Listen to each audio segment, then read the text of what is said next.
Thank you for joining me today.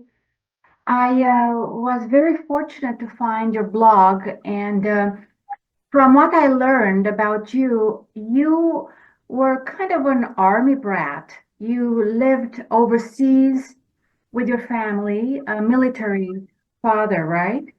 That's right. Then you came back to Canada, and went to school in Nova Scotia. Then you moved to New Brunswick where you worked. You have an engineering background. And with your job, then you moved to Manitoba. Yeah, pretty much. I met my wife while I was living in New Brunswick, and her family is here in Winnipeg. So after a while, she wanted to move closer to her family. So I changed jobs and changed provinces to be closer. While in New Brunswick, one day you became almost starstruck with a train and you took photographs of this train. And this was the beginning of your journey that you are, on right now. So it's been about 25 years since you've been doing this. That's about right. Yeah. Do you remember what happened that day? Well, like growing up, my father was interested in trains a little bit, but not obsessively. He When he was a teenager, he was part of a model train club out in British Columbia, and he always hauled around model trains with us wherever we moved. We had a big wooden trunk of model trains that he hauled along. I still have the wooden trunk, but he wasn't super into trains. And for me, trains were just like most people. Trains are just a thing that are in the way. And so what happened was that my wife and to be and I were traveling around New Brunswick. I was kind of showing her the sights around New Brunswick, and we went to see the flower pot rocks, and we went down to the southern tip of New Brunswick, and so on. And we stopped in Hillsborough, New Brunswick, which is where the New Brunswick Railway Museum is. And we stopped there. I started looking around there, and it was basically there where it happened. I was talking with some of the volunteers there, and they were telling me about their equipment, and I'm just like, oh, this is really interesting. I never really gave much thought to trains before, but this is really interesting. So it kind of started right there. You really kind of specialized in trains. And you started this blog in 2009, 2005. 2005. Then you took photography more seriously. Yes. I had been interested in photography for quite a few years before that. I considered myself a half decent photographer, but I didn't take it that seriously. And so when I started taking pictures of trains, I started to take a little more care in how the photographs looked. And I would say definitely my style has evolved in terms of how I take pictures of trains. I take them more pictures of trains more in their environment than in pictures of the train itself. So that's kind of been my evolution. But I studied a lot of other railway photographers that I appreciated their work, and I studied just kind of see and I get an idea of what they were doing, and where they were standing, and where they went to take their pictures, and the light and all that sort of thing that you look at when you take pictures. And talked to some of them, and went on some photo trips with a few photographers that I admired, and just kind of grew it from there. So and then probably about a little over 10 years ago, I started really getting into photographing grain elevators as well. So those are my two main passions for photography.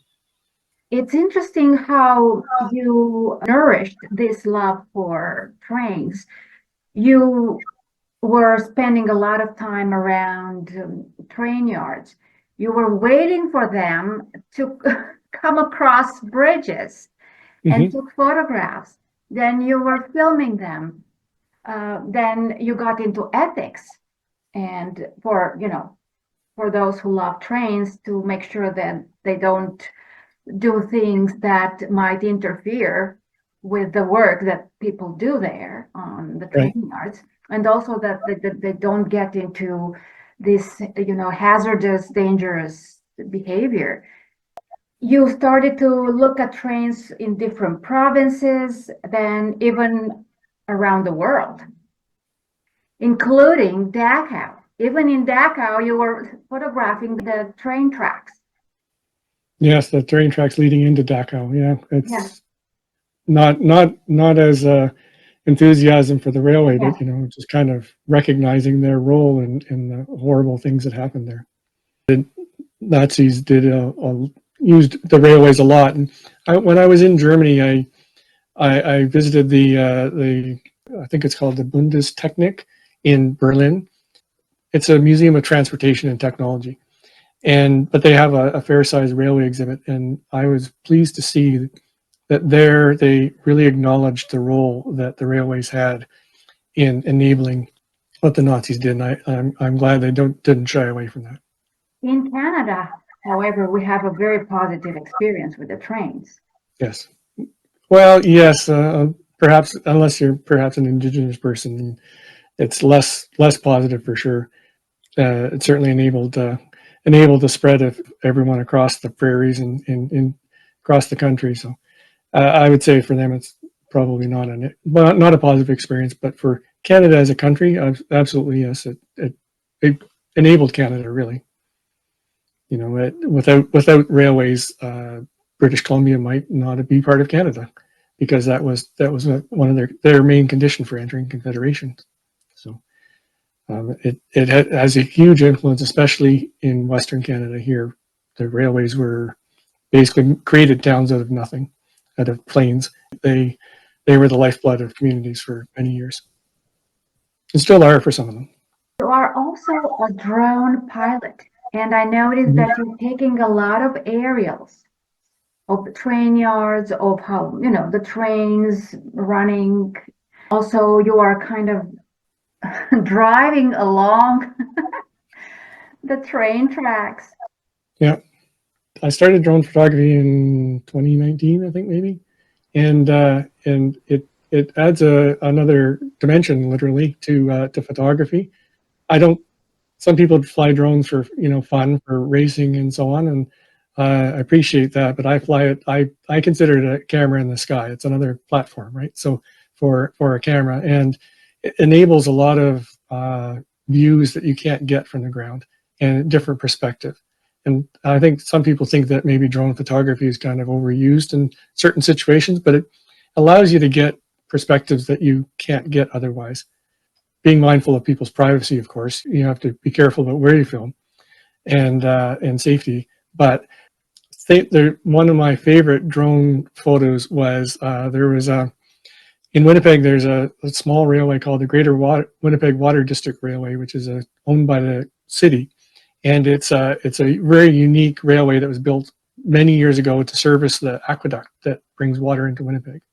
So it has its own railway, and the local tourist railway, the Prairie Dog Central, ran a special train out on the Greater Winnipeg Water District's railway. So it was a really rare excursion.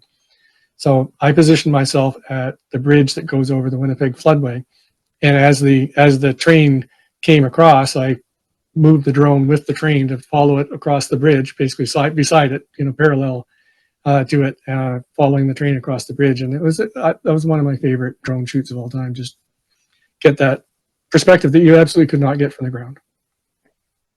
I was looking at your crude oil trains. How long are they? Well, the longest trains are probably container trains, and they're over 2 miles long.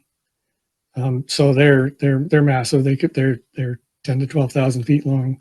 When you go over, I visited Europe a number of times, and you see their trains that are 15, 20, 25 cars, and here in the prairies that is a very short train. So it's a completely different perspective. When you see a wall of containers go by and keep going by and keep going by, it's awe-inspiring just to see how big they are. There's also this relaxing component watching trains. You have to be patient with watching trains because they come when they want to. So in general, for freight trains, you don't know when they're going to come. So you have to just kind of sit trackside and wait. Passenger trains run on a schedule, so you have a chance to see those. But otherwise, you just have to be patient, especially in New Brunswick, where there aren't many trains in New Brunswick. So they you might see, if you sat by the tracks for 24 hours, you might see 4 or 5 trains. So if you show up by the tracks, it might be hours before a train comes along. It might be 6 hours, 8 hours. So you just don't know. But out here in the prairies, especially around Winnipeg, there are a lot more trains. So, but still, you still have to be patient, and it's something I struggle with now and then. I'm not a particularly patient person, but you have to kind of just relax and wait. Kind of prepare yourself for when the train shows up, because you only have a moment to capture it. You kind of picture in your head what type of photograph you want to make, or what type of video you want to make, and get everything ready, and then read a book or whatever until the train shows up.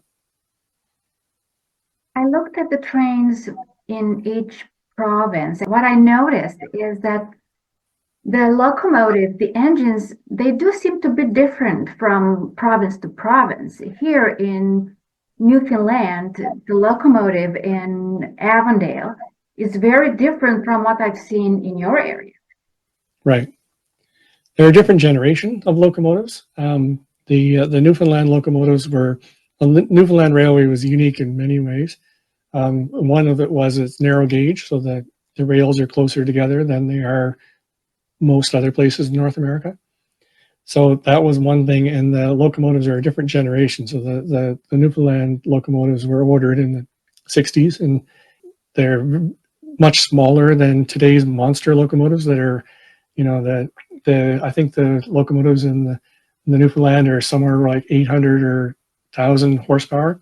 And today's mainline freight locomotives are 4,400 horsepower. So they're like 4 times the power at least.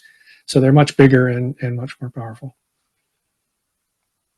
How many of the Canadian-based trains do you think run through the United States? A fair number. It's traffic is not just east-west and not just north-south. If you look at the maps for CN and Canadian Pacific Kansas City, they extend well into the U.S. Canadian Pacific Kansas City extends into Mexico. They have a large American component as well. And some of the tracks dip into the United States and then come back into Canada. For example, there's one route that goes between Winnipeg and Fort Frances, Ontario, that dips into Minnesota briefly, and just the way it was built at the time. There's a line just east of Moose Jaw on the Canadian Pacific that goes down into the States, and a lot of trains go through that route. So they cross the border a lot, for sure. A very important story that you have to talk about is you photographing and filming the train at the cross sign where the central longitude is. Yeah, I've always wanted to take that picture. That's not far from Winnipeg. It's just east of Winnipeg on the Trans-Canada Highway. So if you're driving along there's lots of signs advertising it. So I thought it was kind of a unique location to take a picture of. So whenever I was driving in the area to see if there's a train around, and happened to catch one at the right time, so I just pulled off and got the shot. But yeah, it was interesting. It's well worth stopping there if you drive through there, because there's a little sign and area to commemorate it.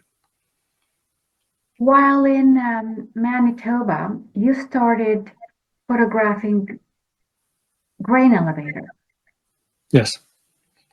They are unique for the prairies. Yeah, we have nothing like them in the Maritimes. That's kind of a lie. There is very few grain elevators in the Maritimes, but there are a few. When I first started dating my now wife, we would travel out to Winnipeg or Regina to visit her relatives, and I would see the grain elevators as you drive along, because they were, they used to be located every 8 or 10 miles, and so you'd see them, and I was very fascinated by them because they were new to me. So I took pictures of what I could, but it was really around 2014 when I really got serious about it, because I had kind of photographed them as a train was going by them. You know, just I was there and there was a grain elevator and I photographed them. But I realized in 2014 that they were really disappearing, and I bet if I wanted to take pictures of them, I'd better get off my couch and go out and drive around and take pictures. So, and what really brought it to me was there was one grain elevator in Beausejour outside of Winnipeg, 20 minutes out of Winnipeg, that I'd always meant to go out and photograph, and I just hadn't gotten around to it. And then they knocked it down. So I said, well, I can't have that happen again. So I made some plans of, you know, made up maps of where the grain elevators were, got very organized about my time and where I'd go and routes I would take and so on. And then set out to photograph all the grain elevators in Manitoba. And I didn't finish it in 2014. It took me till 2015, but I got it done. And I'm glad I did, because a lot of the grain elevators that I photographed are not there anymore. So how many of them are still standing? I think, well, there's wooden grain elevators, which are what you think of the classic grain elevators, and then there's the replacements are the monster concrete grain elevators, or grain terminals, as the grain companies prefer to call them. As far as wooden grain elevators go, I think there's less than 100 in Manitoba. There are more in Saskatchewan. Saskatchewan always had the most, and then there's probably a little more than 100 in Alberta, but in Saskatchewan there might be, I don't know, 150, 200. You also take photographs of the landscape. One of these photos is a train chasing a wild goose. Is that a real one? Yes, yes, that was a happy accident. That was, I guess, a mildly famous photo of mine that a lot of people liked. Yeah, it was completely by accident. I was out photographing the train, and as I saw that the train was kind of, you know, approaching from one side, I saw the Canada geese were kind of hanging around the tracks, you know, going wherever they feel like Canada geese do. And as the train approached, they took off. So I was basically following the train with my camera, and following the just click click click click click as the train went by, and when I looked at, I knew taking the picture that I thought this is going to be a pretty good picture. And then when I, you know, got back home and loaded it onto my computer, I said, yeah, I really like that. So I know a few people have accused me of photoshopping it in, but no, that was there. Yeah, it was a pretty cool experience. When you go to take pictures and film, is anyone coming with you? Your children, your wife? When my kids were younger, I used to drag them along with me to see trains, and it was more for them. Them, it was more an outing. Me, it was more to get the kids out of the house, and you know, especially when they were very young. You know, my wife would be looking after the baby, and I'd take the older one out, and so on. And my youngest two kids are not interested in trains, but my oldest one is. He lives in Ontario, and we sometimes will go out together and take pictures of trains together when I'm visiting him. Usually when I'm going out, I don't go with other people. It's mostly because a lot of times when I'm taking pictures of trains, I'm on my way somewhere. It's more kind of well, I'm going to go run these errands and spend an hour taking pictures of trains. It's hard to coordinate with other people to do things like that. And I don't tend to go on like multi-day excursions for taking pictures of trains. A lot of times it's wherever I can find the time, I will do it. So it's hard to. Sometimes I'll meet up with other people who are out there. I mean, I'm not the only one taking pictures of trains by any means. So sometimes I'll see people that I know out there, and we'll stop and chat while we wait for trains. This mobile game that you have on trains and stations from different countries. Oh, that's a game. I don't play that game anymore, but I used to play it. It was a lot of fun to play. It was interesting because you get to play with different locomotives and stuff from different countries and so on. And it was interesting to me because I started playing it, and then I made a few YouTube videos of how to play the game, and they really took off. I was surprised because I'd had a YouTube channel for years with trains, and you know, most train videos, 100 people, they might get 100 views, 150, 200 views, unless it was really something special. Because most, I mean, it's videos of trains. Most people don't care about trains, but my videos, instructional videos on those were massive. and tens of thousands of views, and a lot of questions. A lot of people will comment and ask questions about how do you do this and what happens when you do this and all that kind of stuff, and I help them out that way. And honestly, that's what I found to be the most popular videos of mine on YouTube is instructional videos, basically help people out. So like I made a video of how to change the propellers in your drone because it was something I didn't know how to do. So I figured it out, and then I made a short video of it, just 2 minutes long, and it's been viewed many, many times. And a lot of people will comment and say, "Thank you for doing this. I didn't know how to do it, and I watched your video, and now I know." And so that's great. I appreciate that, and I like that they help people. You are writing poems and short stories, and they are actually quite good. Well, thank you. I was wondering if you could read us a poem and a short story. For example, I would like to suggest Nautilus 7 as a short story. It's not very long. I have my books here. This is the first book that I wrote. Is when I turned 50, I went on a tour through Alberta and British Columbia, taking pictures of trains and staying at different places. And so this book is basically my experience of that. My wife went with me. My long-suffering wife went with me, and I think she enjoyed it too. But I really enjoyed it. So I wrote a book about that. And then this one is the poetry book that I wrote. That's that. It's a little slimmer for sure. Since I don't know, would you like to read us a poem that you like? Sure. It's called A Poem in Two Parts. The dancers roll about the floor, lost in their private embraces. The dancer looks all about him, looking for his partner here just a moment ago. The tempo shifts, the mood moves on, time moves on, time. He feels like the sky today, sunny with cloudy periods, chance of rain.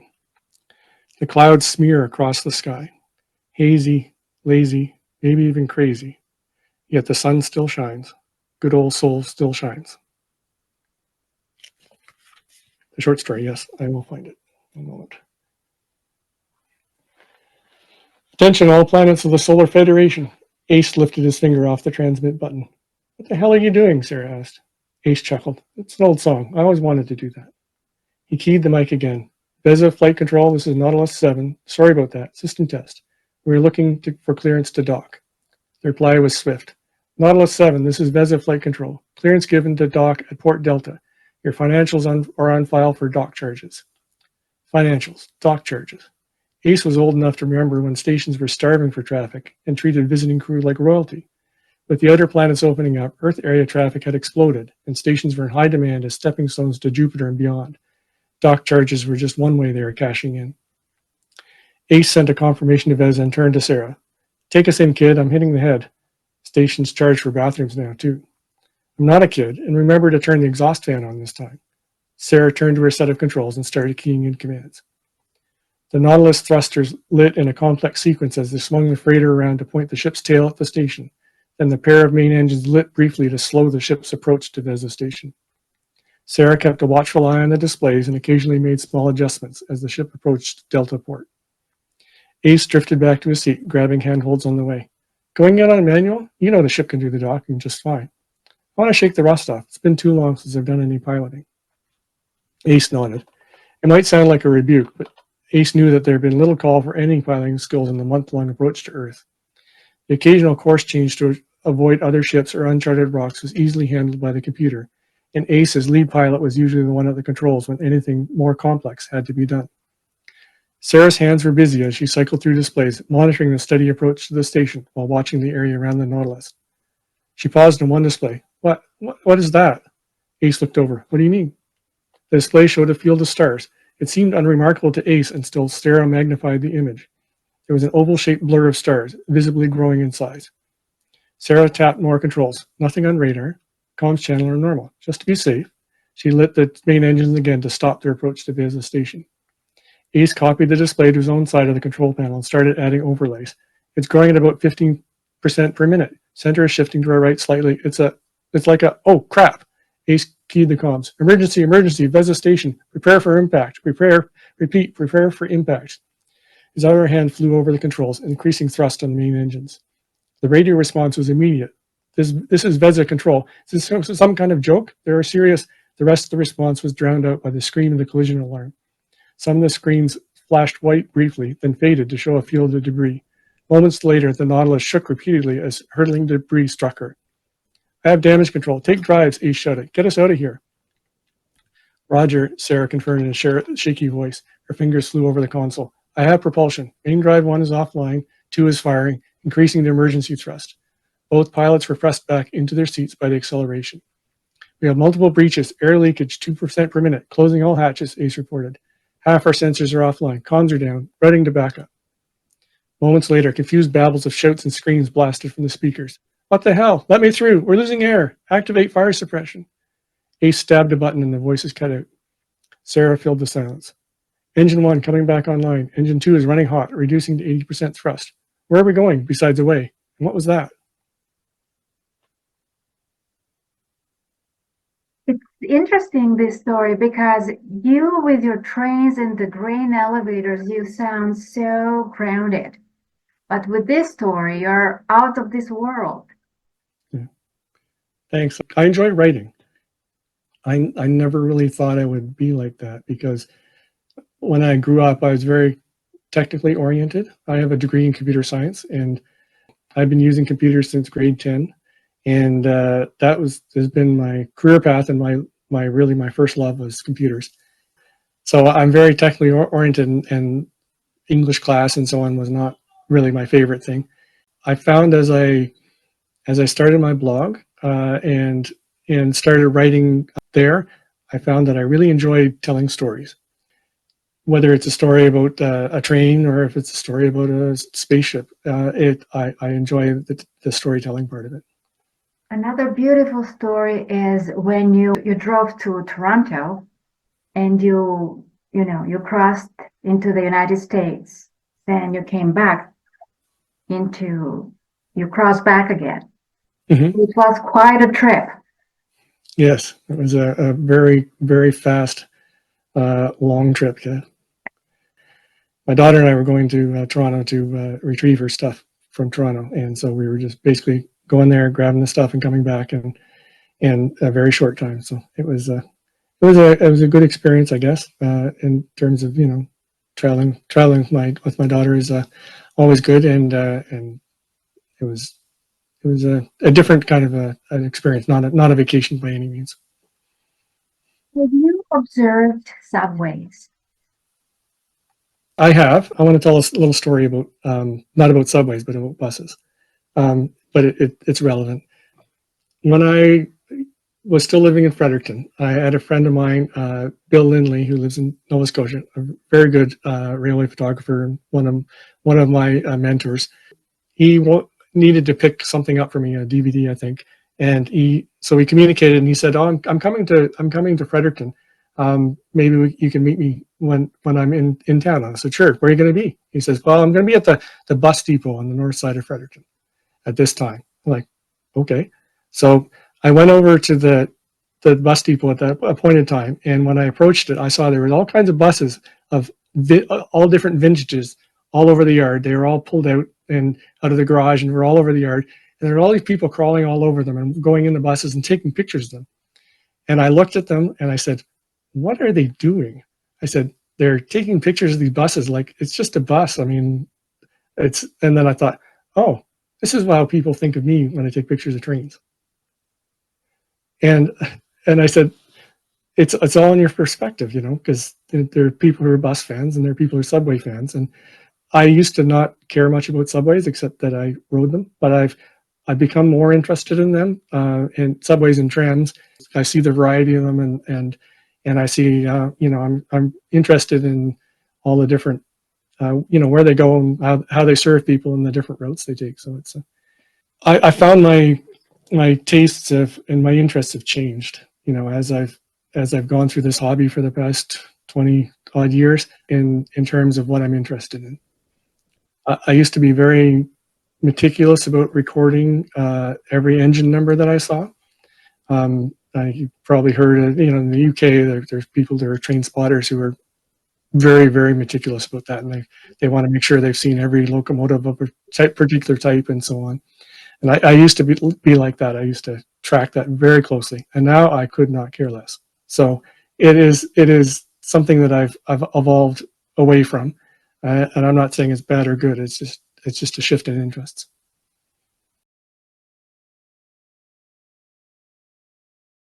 To cover one more area, it is you on gluten-free regimen. Yes. Yeah, I have nothing to do with trains, but yeah, it's I found out, I guess, a little over 3 years ago that I had celiac disease. Um, I'd had a lot of digestive issues for many years, and I didn't know why. Um, but what happened was I give blood, and I actually gave blood 2 days ago. And anyway, so was going to give blood, and they said, no, we can't take your blood. Your iron's too low. And I said, why? That's weird. So I went to see my doctor, and she did a blood test and said, yep, your iron is definitely low. And so she referred me to a specialist. She had me take iron supplements and stuff, but she referred me to a specialist. And then he sent me to do a test, and they stuck tubes in me and had a look at my intestines and said, yep, you have celiac disease. And I was shocked. Like, I eat bread every day and all this stuff. And then I went, oh. And I started doing the research. And because I didn't know much about it. I knew about people who couldn't eat gluten, but I didn't know much about it because I didn't think it affected me. And then, celiac disease is an autoimmune disease. So it attacks your immune system. And you can have many different symptoms or no symptoms at all. And so when I did the research, a lot of things that had been kind of weird about me, about my health, made a lot of sense. When I went, oh, that is a symptom of celiac disease. I had no idea. Things like I would have numbness in my fingers and toes. And I went to see a neurologist about it, and he had no idea why. That's a symptom of celiac disease. And there are a bunch of others that all of a sudden made sense because of that. So yeah, I've been gluten-free since then, and it's a challenge, especially when you're traveling. But it's made a huge difference in my health. And so I wrote about it some. I started a blog, glutentrain.com, that I'm probably going to give up because I haven't been maintaining it. But it's a different lifestyle, unfortunately. But it's fortunately something that can be treated with food. Food is my medicine. What are you working on these days? Let's see. I have been volunteering with a number of different railway-related organizations. So they've been taking up some of my time. I'm with the Via Historical Association, which is preserving full-sized Via Rail locomotives and passenger cars. So I look after their social media and their website. I recently rebuilt the website for the CN Railway Historical Association. So those two things have been taking up some of my time as well. I've been, of course, still maintaining my blog. I post once or twice a week, and organizing photos. I have a large collection of railway timetables and photographs, so I've been kind of organizing that. That's a lifelong thing that will never get done. But those are some of the things that have been taking my time. I've been on and off writing a novel, but it's currently on the off stage. But I've been kicking around. It's about a group of young rail fans. I may or may not ever finish it, but it's fun to think about and write. I keep thinking about doing a couple of photo books. Recently, I gave a talk at the local Winnipeg Model Railroad Club about night train photography, which is a fairly recent interest of mine. Going out in the middle of the nights to take pictures of trains and stars and aurora and whatever else comes along. The other thing that I've written about is on my blog is talking about mental health. It's something that's important to me because I was diagnosed with depression a few years ago. I want to help raise the awareness of that it's okay to talk about these things, that it's just it's a thing that happens to you, not necessarily something that needs to define you. It's something that I'm passionate about in terms of communicating and helping people understand and help people with what they're going through. It happens to a lot of people, and we don't talk about it enough. I write about that now and then on my blog, and I'll probably write more about it. But I guess I also want to talk about, since you talk about art, I don't really consider myself an artist in terms of drawing or painting or anything like that. I draw occasionally, but I'm not great at it. But I do it for fun, and but I really enjoy it when people use my photographs for art, and it's happened a few times where people will take my photographs and with my permission, and they'll create art out of them. So I have them on my wall here. There's a photo of this is a print of a painting that a woman did of a grain elevator demolition. She saw my photograph and wanted to make a painting of it. So as thanks, she sent me a print, and so to me that really touches me, because it's people seeing my art in photography and inspiring them for their own art. So I think that's great.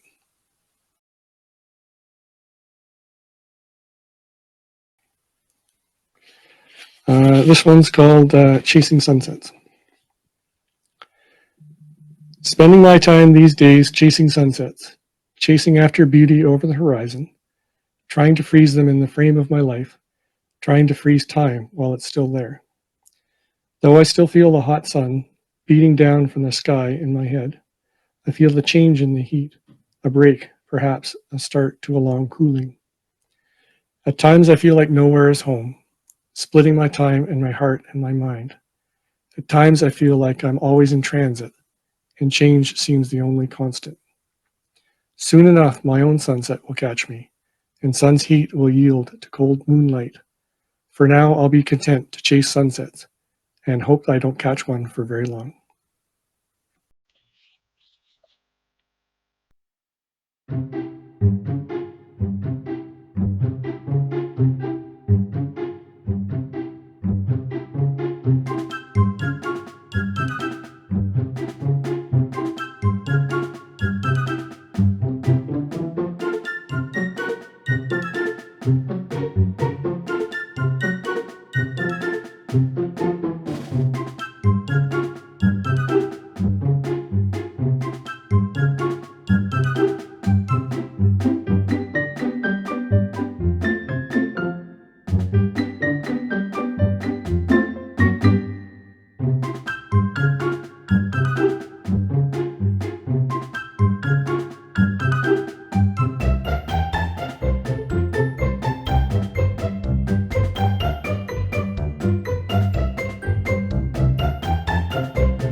you.